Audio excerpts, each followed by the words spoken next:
काशीपुर में गोपाल नाम का एक किसान रहता था। वह अपनी पत्नी सावित्री और 2 बच्चे राजू और राधा के साथ रहता था। गांव में उसकी एक छोटी सी जमीन थी जिस पर वह दिन रात मेहनत करता था, लेकिन गोपाल के पास ना तो अच्छे बीज थे और ना ही सिंचाई के पर्याप्त साधन, जिस कारण उसकी अच्छी फसलें नहीं हो पाती थी। एक बार गांव में सूखा पड़ गया। कई महीनों तक बारिश नहीं हुई और किसान परेशान हो गए। गोपाल की भी फसलें सूख गईं और खाने को कुछ नहीं बचा। भाई सूरज, इस साल तो बहुत बड़ी मुसीबत आ गई है। हमारी सारी फसलें सूख गईं, घर में अनाज का एक दाना भी नहीं बचा। अब हम क्या करेंगे? हाँ गोपाल, मेरी भी सारी फसल बर्बाद हो गई है। बच्चों के खाने के लिए भी कुछ नहीं बचा। समझ में नहीं आ रहा कि इस संकट से कैसे निपटें। सरकार ने मदद का वादा किया था, लेकिन अब तक कुछ नहीं हुआ। गोपाल निराश होकर घर वापस चला आता है। ऐसे ही समय बीतने लगता है और एक दिन ऐसा भी आ जाता है जब उसके पास एक बैल था जो उसने अपने परिवार को पालने के लिए बेच दिया, क्योंकि वह उसका पालन पोषण नहीं कर पा रहा था। सावित्री, इस साल भी फसल ना के बराबर हुई है। मैंने सोचा था बैल बेचकर कुछ पैसे मिल जाएंगे और हालात सुधरेंगे, पर अब लगता है वो पैसे भी कब तक चलेंगे। मैं जानती हूँ कि हालत बुरे हैं, पर हम हमेशा मुश्किलें साथ मिलकर सुलझाते आए हैं। आप मेरी बात मानते क्यों नहीं हो? जमींदार के यहाँ से कितनी बार बुलावा आ चुका है।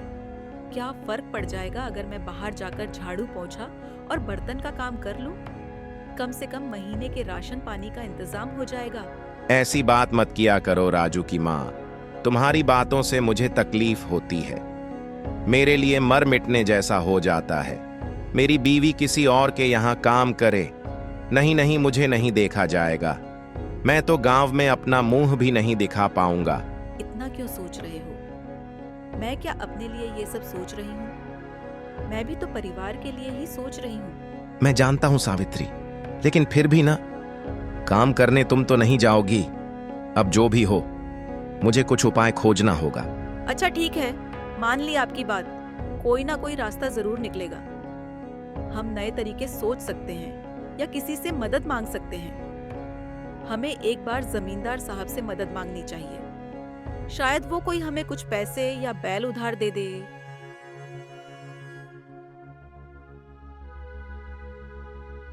माँ, खाने को क्या मिलेगा? थोड़ी देर और इंतजार करो। बच्चों, मैं कुछ लाती हूँ।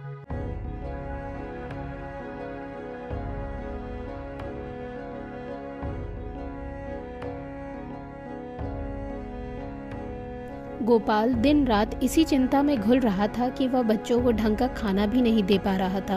वह जब भी किसी से मदद मांगने जाता है कि उसको हल दे दो या उसके खेतों के लिए पैसे दे दो, तो गांव वाले उससे अपने हालातों के बारे में बताते हैं कि हम भी बहुत मुश्किल से गुजर कर पा रहे हैं। तब वह उनको दिलासा देता है कि फसल अच्छी हो जाएगी, लेकिन इस बुरे समय में हमें मिलकर सामना करना होगा।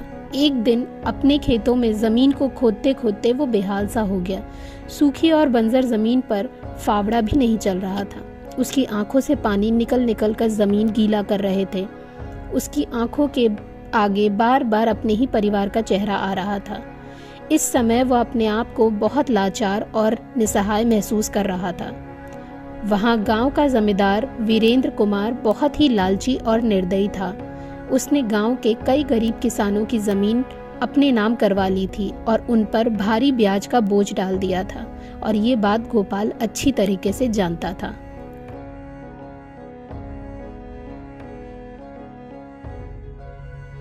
सुनिए जी, घर में राशन भी खत्म हो रहा है। क्या आपने गांव वालों से मदद के लिए बात की? हाँ सावित्री, सारी कोशिश कर चुका हूँ। गांव वालों की स्थिति भी हमारी ही तरह है। कोई नहीं जी, सुना है जमींदार साहब लोगों की मदद करते हैं। आप उनसे बात करके देखो, शायद कुछ मदद मिल जाए। जमींदार के पास? वो तो हमेशा लोगों से उनकी जमीन छीन लेता है। अगर मैं उसके पास गया तो जमीन भी चली जाएगी। पर तू चिंता मत कर, मैं कोई हल निकालता हूँ। गोपाल दिन रात अपने खेतों को देखकर परेशान हो रहा था। उसकी जमीन जो कभी उसकी जिंदगी का आधार थी, अब उसके लिए बोझ बन गई थी। आखिरकार मजबूरी में उसने फैसला किया कि वह जमींदार साहब के पास जाएगा, चाहे जो हो जाए। मुझे जाने का बिल्कुल मन नहीं है, लेकिन मेरे पास और कोई रास्ता नहीं बचा। अगर फसल नहीं उगेगी तो घर कैसे चलेगा? अरे गोपाल, तुम यहाँ आज कैसे याद किया? जमींदार साहब, मेरी जमीन सूखी पड़ी है, पानी नहीं मिल रहा और फसल खत्म हो गई। क्या आप अपने ट्यूबवेल का पानी मुझे दे सकते हैं ताकि मेरी मदद हो जाए? मदद? तुम जानते हो गोपाल, इस दुनिया में सब कुछ मुफ्त में नहीं मिलता। तुम मुझे क्या दे सकते हो बदले में? मैं आपका एहसान कभी नहीं भूलूंगा साहब। जब भी फसल उगेगी मैं आपका कर्ज चुका दूंगा। अच्छा ठीक है, चल 1000 रुपये दे दे, मैं 3 दिन पानी चला दूंगा, नहीं तो ये जमीन मेरी हो जाएगी। जमीन? लेकिन जमींदार साहब, ये तो मेरी आखिरी उम्मीद है। 1000 रुपये में 3 दिन ही पानी चलेगा, यानी कि हर बार जब भी मैं अपने खेतों में पानी चलवाऊंगा तो 1000 रुपये दूंगा। अगर इतना ही अमीर होता तो अपनी ट्यूबवेल ना लगवा लेता। तो फैसला तुम्हारा है गोपाल। फिर गोपाल और जमींदार अपने अपने रास्ते चले जाते हैं। अगले दिन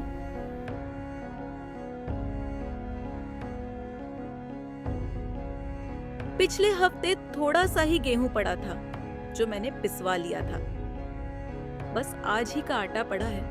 मुझे समझ नहीं आ रहा कि मैं बच्चों को क्या खिलाऊंगी।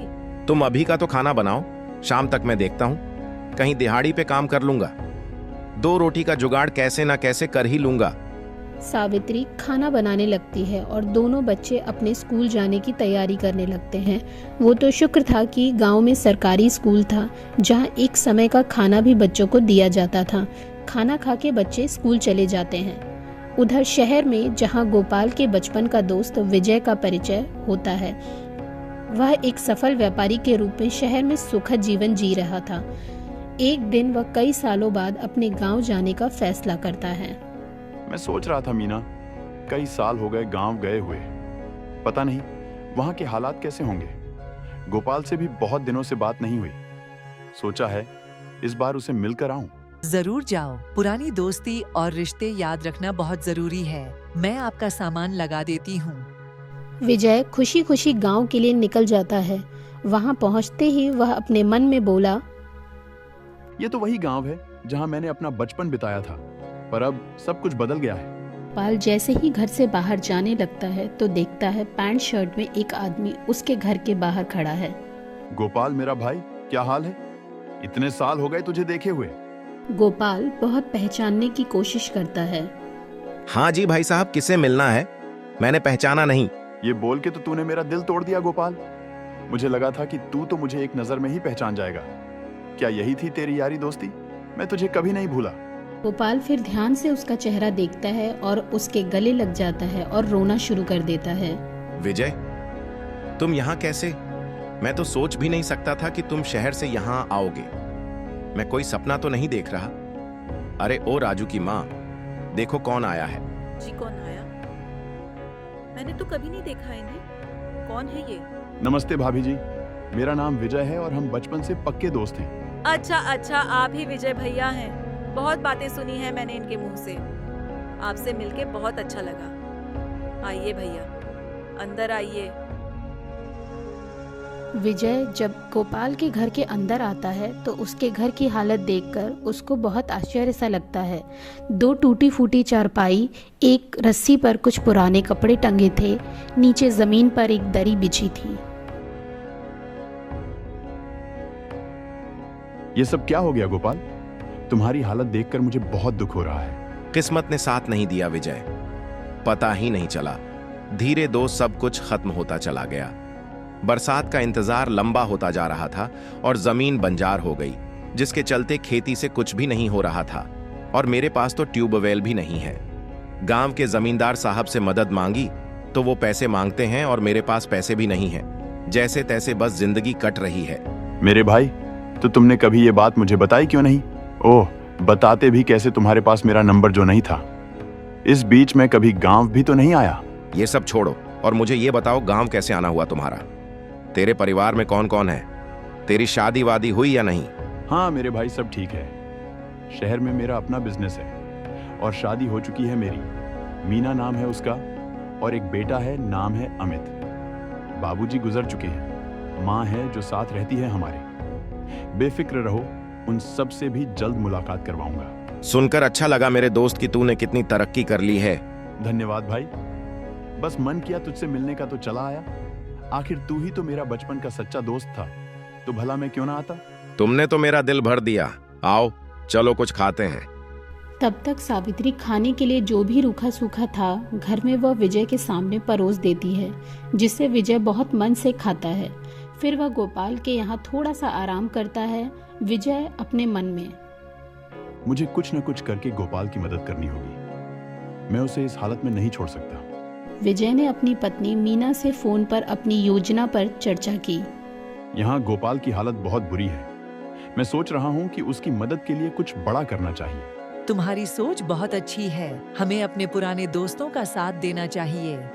फिर वो गोपाल के घर आके उसको बताता है कि उसने अपने किसी जानने में पता किया था जो एग्रीकल्चर डिपार्टमेंट में प्रोफेसर है और वो नए नए तरीकों की खेती करना सिखाते हैं। अब वो तुम्हें तुम्हारी अपनी ज़मीन पर नए तकनीकों से खेती करना और गांव के लोगों को भी खेती करना सिखाएंगे। और विजय गोपाल की ज़मीन में निवेश करने के लिए तैयार था। अगर तुम साथ हो तो मुझे पूरा भरोसा है। विजय गोपाल को दिलासा देते हुए, तुम फिक्र मत करो, हम जल्दी ही मिलकर सब कुछ कर लेंगे। अगले ही दिन गोपाल विजय को लेकर अपने खेतों में जाता है, जमीन का मुआयना करता है और कुछ मजदूरों को बुलाकर ट्यूबवेल लगवाता है। गोपाल के साथ बाजार जाकर वह बढ़िया किस्म के अलग अलग तरह के बीज लेकर आता है। फिर वह उपयोग बताता है कि एक ही खेती के भरोसे नहीं रहना है, अब हर मौसम के हिसाब से खेती की जा सकती है। एक ही खेत में अलग अलग तरह की खेती करो। ये बात सुनकर विजय जैसा जैसा गोपाल को बोलता है वैसे वैसा वह खेती करता है। दोनों दोस्त लग के उसके खेतों में मेहनत करते हैं।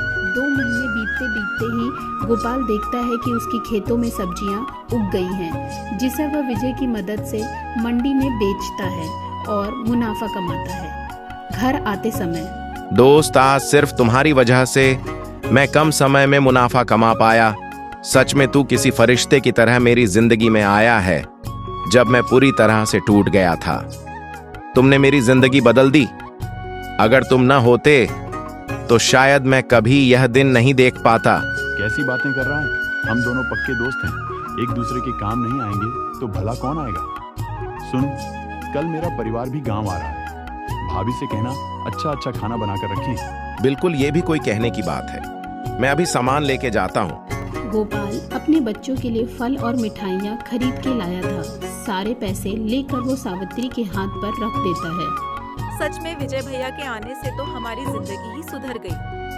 दोस्त हो तो ऐसा। भगवान करे आप दोनों की दोस्ती को किसी की नजर ना लगे। कल विजय का परिवार शहर से आ रहा है। मैं ये सारा सामान लाया हूँ। अच्छा अच्छा खाना बना लेना ताकि उनके आदर सत्कार में कोई कमी न रह जाए। जी हाँ, मैं सब बना लूंगी।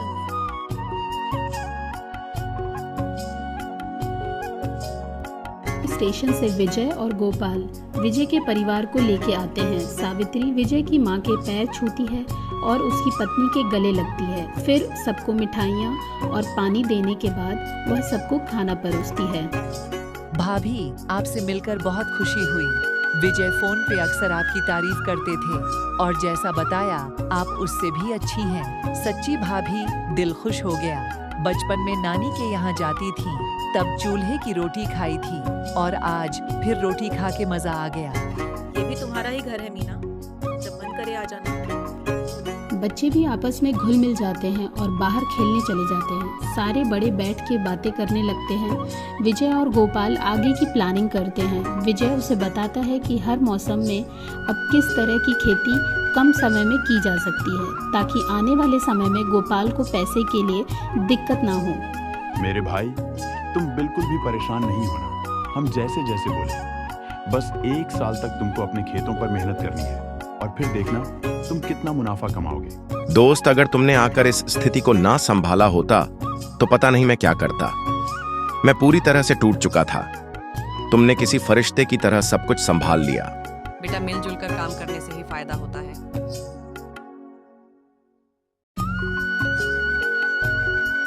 अब कुछ दिन गांव में रुकने के बाद विजय भी अपने परिवार को लेकर वापस शहर जाने लगता है, यह कह के कि वह बीच बीच में मिलने आता रहेगा। वहाँ गांव के लोग भी गोपाल को देखकर बहुत खुश थे और उन दोनों की दोस्ती की सराहना करने लगे, जिसकी वजह से आज गांव के हालात बहुत अच्छे हो गए। गोपाल के घर की हालत अब अच्छी हो गई थी। बच्चे भी अच्छे कपड़े पहन रहे थे। सावित्री की रसोई में सारा सामान था। गोपाल भी अब खुश रहता था और खेतों में और दुगनी मेहनत करता था।